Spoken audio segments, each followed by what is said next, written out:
My parents spent all my money on my sister's lavish wedding, which I saved for my new house. Your sister's wedding is more important than your home, so don't be selfish. So I left the wedding without any answers. Then I closed all their ATMs and accounts, stopped helping, completely cut them off. They called me in shock. They apologized, but My name is Emma, and at 38, I'm about to share a story that completely reshaped everything I believed about family, responsibility, and love. Growing up, my family wasn't wealthy, but we managed. My mom had to retire early due to health issues, and my dad kept working, counting down the years until his own retirement, just 2 more to go. Then there was my younger sister, Evelyn, 13 years younger than me and the undeniable favorite in our parents' eyes. By the time I graduated college, I had secured a stable job and moved in with my boyfriend, Henry. He was practical, logical, just like me, which is probably why we worked so well together. While Evelyn was still finishing her degree, I was already building my career and thinking ahead about our family's future. You know, you don't have to keep sending them money, Henry would say whenever he saw me transferring funds into my parents' account. They're adults too. I'd shake my head every time. They need the help, Henry. Their house is falling apart. I don't have kids, and this is my way of making sure they're okay. The house, that old, crumbling 2-story place where I grew up, was becoming a serious concern. The walls had cracks so deep you could see daylight through them. The roof leaked every time it rained, and the heating barely worked during winter. I finally hired a contractor to inspect it, hoping for some good news. Instead, I got a grim reality check. The contractor walked through each room, shaking his head. "Ma'am, fixing this place would cost more than just building new."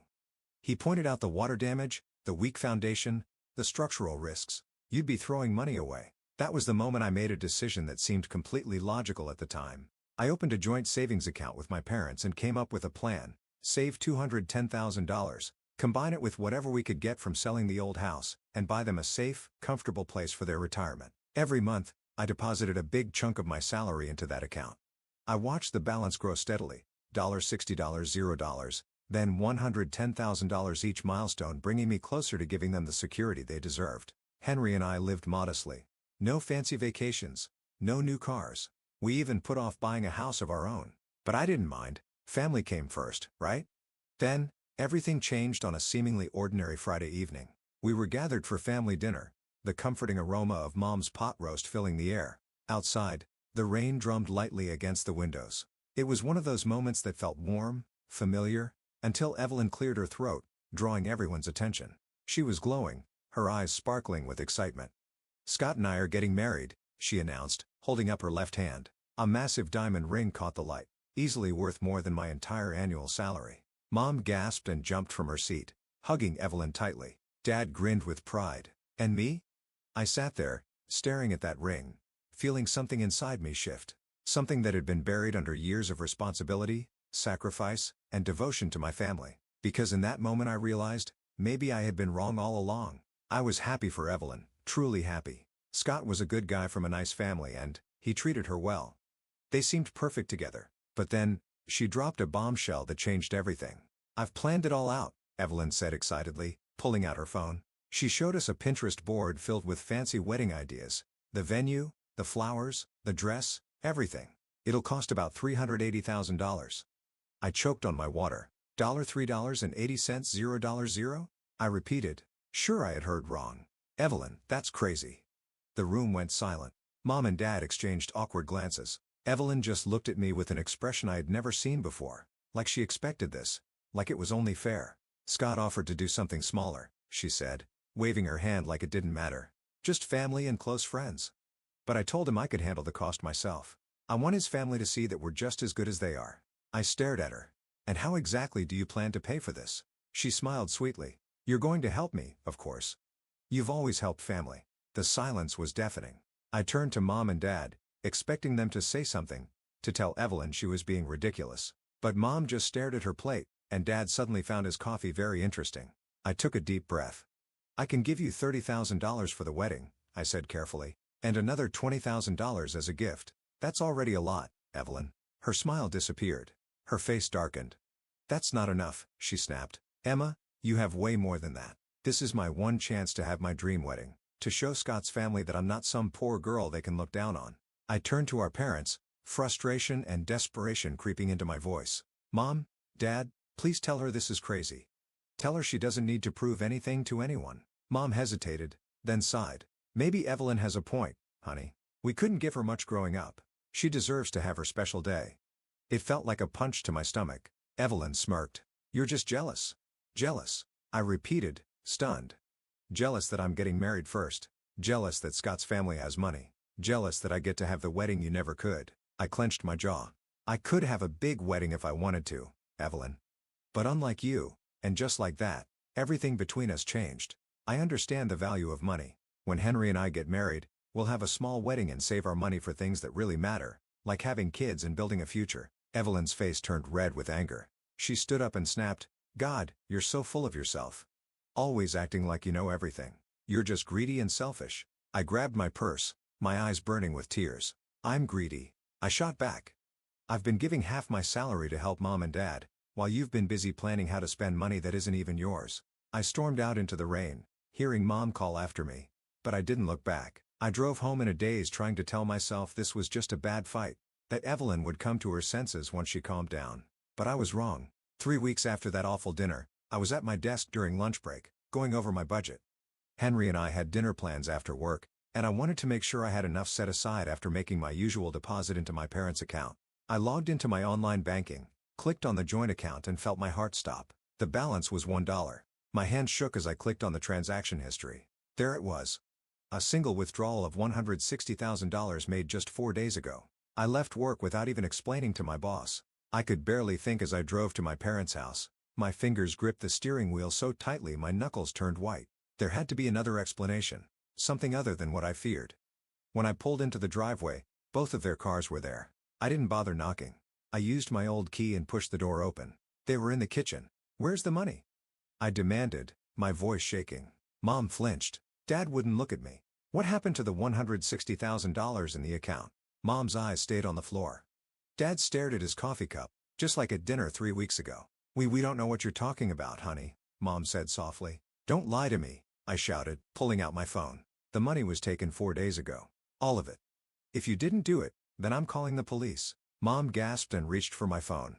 No, she said quickly. Don't call the police. I took it, Mom admitted, her voice barely above a whisper. Evelyn needed it for the wedding.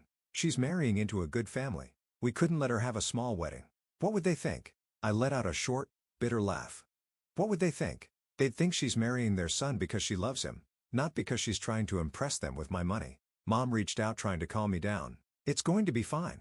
Evelyn promised she'll help us buy a new house after the wedding. Once she's married to Scott, they'll have plenty of money. She already said she'll send us money every month. I stared at her, shocked. Are you even listening to yourselves? We had $160,000 saved for a new house.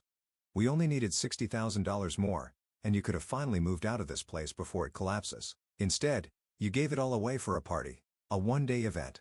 It's not just a party, Dad argued. It's an investment in Evelyn's future. You don't understand. Once she's married to Scott, I looked around the kitchen, taking in the cracked walls, the sagging ceiling, the water stains in the corners, all things that could have been fixed. But now, they would never be fixed because my parents chose a fantasy over reality. You know what? I said, suddenly feeling exhausted. You're right, I don't understand. And, I don't want to understand. You made your choice. Now you can live with it. That night, I barely slept. Henry held me while I cried. Then helped me make a plan. First thing in the morning, I closed the joint account and opened a new one in my name only. Then, I called Evelyn. She picked up after the 5th ring, sounding annoyingly cheerful. Oh, hi, Emma. I was just looking at wedding venues. There's this amazing place. Cut the crap, Evelyn, I interrupted. I know what you did. I know about the money. There was a brief silence. Then, her voice turned cold. If Mom and Dad gave me the money, that's their decision. You're not in charge of them. Give it back, I said through gritted teeth. Give it back now, or I swear to God, Evelyn. Or what? She snapped. You'll call the police? Go ahead. Mom withdrew it legally, so there's nothing you can do. Honestly, Emma, you should be happy for me. This is my dream wedding. I could barely believe what I was hearing. Your dream wedding? I spat. What about Mom and Dad's dream of having a safe home?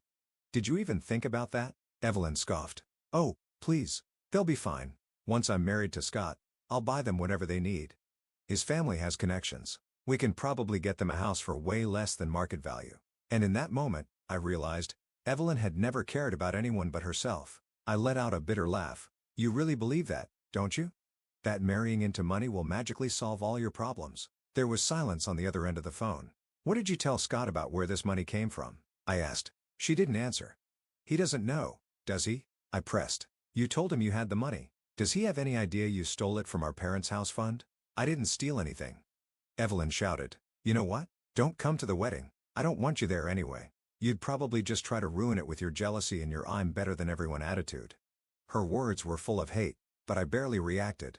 I thought about everything I had done for her. The college textbooks I bought, the rent I helped her pay when she was between jobs, all the little things she had clearly forgotten. You know what the difference is between us, Evelyn? I said quietly. I don't need a $380,000 wedding to prove my worth. And when I get married, I'll be able to look my husband in the eye knowing I never lied to him about money. She scoffed. Whatever. I have a meeting with the florist. Don't call me again. Then she hung up. I sat there for a long time, staring at my phone. My mind kept going back to all the times I defended Evelyn to Henry when he said she was spoiled. All the times I made excuses for her, thinking she was just young and would grow out of it. Henry found me sitting there when he came home from work. Did you talk to her? He asked gently. I nodded. She spent it all. Deposits and bookings that can't be refunded. And your parents? They still believe she'll take care of them after the wedding, I said, laughing dryly. But it wasn't really a laugh. It was closer to a sob. They really think she'll buy them a house once she's married to Scott. Henry sat next to me. What do you want to do? Nothing, I said, surprising myself with how calm I felt. There's nothing to do. They made their choice. All three of them. Now, they get to live with it. In the months after that fight, I focused on my own life. I threw myself into work and into planning a future with Henry. We found a small but beautiful house we loved and started saving for a down payment. I heard about Evelyn's wedding plans from Aunt Madison, Mom's sister, who still talked to both sides of our now broken family. You wouldn't believe how over the top this wedding is, Aunt Madison told me over coffee one afternoon. The dress alone cost $40,000. She's having doves released during the ceremony. And the cake? 5 tiers, covered in real gold leaf. I just shook my head, unable to say a word. 1 week before Evelyn's wedding, I realized I felt nothing anymore. I got an unexpected visitor at work, Scott, my soon-to-be brother-in-law. He stood by my desk, looking uncomfortable in his expensive suit. Can we talk? He asked hesitantly. I just found out about the money, where it really came from. My heart skipped a beat. My parents' accountant was helping us review our finances before the wedding, he explained. He noticed some big deposits in Evelyn's account and asked where they came from. She broke down and told me everything. I leaned back in my chair, waiting. I had no idea, he admitted, shaking his head. She told me she had been saving for years for her dream wedding. I offered to have a smaller celebration, but she insisted she could afford it. If I had known she took your parents' house money, his voice trailed off. As he left my office, I felt a mix of emotions I couldn't quite understand. A part of me wanted to warn him about what he was getting into, that Evelyn had been spoiled and selfish since childhood. But another part of me knew that he had to make his own choices. The day of Evelyn's wedding arrived. It was a perfect sunny Monday in July. I didn't go, but later, I saw the pictures on social media. The release of white doves, the horse-drawn carriage, the champagne fountain, the fireworks display. Everything was exactly as Evelyn had dreamed, paid for with money that should have given our parents a safe home. That night, I lay awake, thinking about my parents, sitting at that lavish wedding, surrounded by wealth and luxury, knowing they would go home to a house that was literally falling apart. 7 months after the wedding, my phone rang. It was my parents' number. I almost didn't answer, but something made me pick up. Emma, Mom's voice was small, tired. Everything's bad here, the house, it's getting worse. I stayed silent, waiting. A pipe burst in the upstairs bathroom last week. We can't afford to fix it properly. Your father had to shut off the water to that whole floor. I clenched my jaw. We tried calling Evelyn, she continued. She promised she'd help us after the wedding, but now she says they're having money problems. Something about Scott's family's business having a bad quarter. I took a deep breath. What do you want from me, Mom? Asked, keeping my voice calm. She hesitated. Then, in a small, broken voice, she said, we made a mistake. We know that now. She sighed shakily. A piece of plaster fell on your father's head. He had to get 2 stitches. The doctor said we were lucky it wasn't worse. I closed my eyes, remembering the contractor's warnings from 3 years ago. Have you tried calling Evelyn again? I asked. Mom let out a bitter laugh. She and Scott are barely speaking. They came back from their honeymoon fighting about money. Apparently, she maxed out their joint credit cards in the Maldives. I blinked. What? Scott's parents got involved, Mom continued. And, well, it's not good. I took a deep breath. I'm sorry to hear that, I said. And, to my surprise, I actually meant it. I really meant it. Not because I felt sorry for Evelyn, but because our parents had given up their future for her fairy tale, and now, even that was falling apart. Could you maybe help us? Mom's voice cracked. Just with a pipe? We can't use the upstairs bathroom at all. Your father's back is hurting from going up and down the stairs at night to use the downstairs one. I thought about the house Henry and I were saving for. About our wedding plans. I can't, Mom, I said, my voice firm. I'm not in a position to help anymore. You need to talk to Evelyn. After I hung up, I called Aunt Madison. She told me what Mom hadn't. Evelyn and Scott were living in a luxury apartment, a wedding gift from his parents. But their marriage was already falling apart. Scott had found out that Evelyn had taken out several personal loans to cover more wedding expenses, on top of the money she had stolen from our parents. Meanwhile, Dad was still working even though he should have retired, and Mom had started looking for part-time work. The entire upper floor of their house had been closed off due to water damage and mold. Your father's too proud to ask for help, Aunt Madison told me. But, Emma, that house is becoming dangerous. The water damage is spreading. They either fix it or move out, but they can't afford either. I remembered standing in that house 3 years ago, making plans with the contractors to help my parents move somewhere safe. If only they had waited. If only they had trusted me instead of believing Evelyn's empty promises. That evening, Henry found me sitting in our home office, looking at old pictures of my parents' house before all of this happened. You're thinking about helping them, aren't you? He asked. No, I said firmly. I can't. Even if I wanted to. We need our savings for a home. I won't set myself on fire to keep them warm, I added, my voice steady, especially after what they did. Henry watched me for a moment. But it's killing you to see them suffer, he said softly. I turned to him, tears in my eyes. Of course, it is. They're my parents. But they chose this. They chose Evelyn's one-day fantasy over their own future. They chose to believe her lies instead of accepting my real help. And now they have to live with those choices. That night, I dreamed about the old house. In my dream, I was a child again, sitting in my bedroom, listening to the rain tapping against the window. But when I looked up, the ceiling was cracking. Water was dripping down. And no matter how many buckets I put out, it just kept coming. I couldn't catch all the drops. 3 years after Evelyn's wedding, Aunt Madison called me at work. Her voice was tense. Evelyn and Scott are getting divorced, she said without any small talk. I felt a dull sense of inevitability. She's moving back in with your parents, Aunt Madison continued. The final straw was when Scott found out she had been hiding mail, credit card bills, overdue notices. She had been secretly using their joint credit cards for months, even after he cut her off. His parents got involved, and well, the prenup is being enforced. So, she gets nothing. Less than nothing, Aunt Madison corrected. She's got $60,000 in personal debt from the wedding loans plus all the credit card debt she racked up trying to keep up appearances. Scott's family is done with her. They want nothing to do with her anymore. I thought about that $380,000 wedding. The doves, the gold leaf cake, the fireworks. All that money. My money. My parents' future burned up in smoke for a marriage that barely lasted 3 years. I closed my eyes, remembering what the contractor told me 4 years ago. If we had stuck to the original plan, my parents would be in a new house right now. Instead, they were in their 60s, working themselves to exhaustion, still living in half a condemned house, and now taking in their unemployed, broke daughter. That evening, I drove past my parents' house. I didn't stop. I just looked. Evelyn's luxury car, the one she clearly couldn't afford anymore, was already parked in the driveway. Through the windows, I saw the lights on, shadows moving inside. Evelyn was back in our childhood home, but not in the way any of us had imagined. The next day, I ran into Evelyn at the grocery store where Mom worked. She looked different. The designer clothes and perfect nails were gone. Now, she wore faded jeans, and her nails were chipped. She saw me, but instead of saying anything, she turned away, pushing her cart down another aisle. Today, I'm getting married. As I stand in front of the mirror, adjusting my simple white dress, nothing like Evelyn's $40,000 designer gown, I think about how different our paths have been. Henry and I are having a courthouse wedding with only Aunt Madison and his immediate family there. Afterward, we'll have dinner at our favorite restaurant. The entire wedding will cost less than what Evelyn spent on her flowers alone. Are you sure you don't want to invite them? Henry asked me last night, meaning my parents and Evelyn. I shook my head.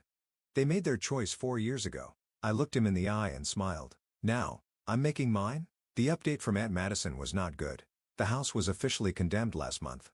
My parents had to move into a small 3-bedroom apartment with Evelyn, using what little savings they had left for the security deposit. Mom still works at the grocery store. Dad finally had to retire. His health wouldn't let him keep going. And Evelyn? She's working as a waitress, trying to pay off her huge debt. Your mother asks about you, Aunt Madison told me recently. She keeps the announcement of your courthouse wedding on her nightstand. I had sent the announcement through Aunt Madison, not directly to them. It wasn't an invitation, just a notice that I was getting married. Mom had tried to call after she got it, but I let it go to voicemail. Some bridges, once burned, can't be rebuilt. They understand now, Aunt Madison said. They know they made a terrible mistake. Your father says it's the biggest regret of his life, choosing one daughter's fantasy over the other daughter's reality. But understanding doesn't change anything. It doesn't bring back the $160,000 they gave away. It doesn't fix their condemned house. It doesn't erase the fact that they betrayed my trust in the worst possible way. Evelyn is still living with them, working double shifts just to make minimum payments on her wedding debt. The luxury apartment? Gone. The designer clothes? Gone. The expensive car? Gone. Sometimes, she posts on social media about learning life lessons and the true meaning of family, but I've muted her accounts. Her words feel empty after everything that happened. Yesterday, a package arrived for my parents. A wedding gift. I almost sent it back without opening it. But curiosity got the better of me. Inside was Mom's old pearl necklace, the only valuable thing she had left. With it was a note. We should have trusted you. We should have seen who you really were. The responsible one. The caring one. The one who tried to give us a real future. Not just a one-day dream. We're so sorry. We love you. I closed the box. Maybe one day, I'll wear the necklace. But not today. Today, I'm wearing this simple silver pendant Henry gave me on our first anniversary. It's not expensive. It's not flashy. But it's real. Like our love. Like our plans. Like our future. After the ceremony, Henry and I will go home. To the house we finally saved enough to buy. It's nothing fancy. A modest 3-bedroom in a quiet neighborhood. But it's ours. Built on careful planning and honest work. Not dreams and schemes. Ready? Henry asks, poking his head into the room. I take one last look in the mirror and smile. Yeah, I say. I'm ready. I take one last look in the mirror. My dress is simple. My makeup is light. My flowers were picked up from the local florist this morning. Nothing like Evelyn's over-the-top wedding. But I'm marrying a man I love, surrounded by people I trust. Starting a life based on reality, not fantasy. Ready? I say. And this time, I truly mean it. As we drive to the courthouse, I think about everything I've learned. I've learned that some people will take everything from you, if you let them. That parents can love their children too much, in all the wrong ways. That one bad choice can destroy decades of trust and hard work. But I've also learned about strength. My own strength. I've learned how to set boundaries. How to choose reality over fantasy. How to build a life on solid ground, not on shifting sand.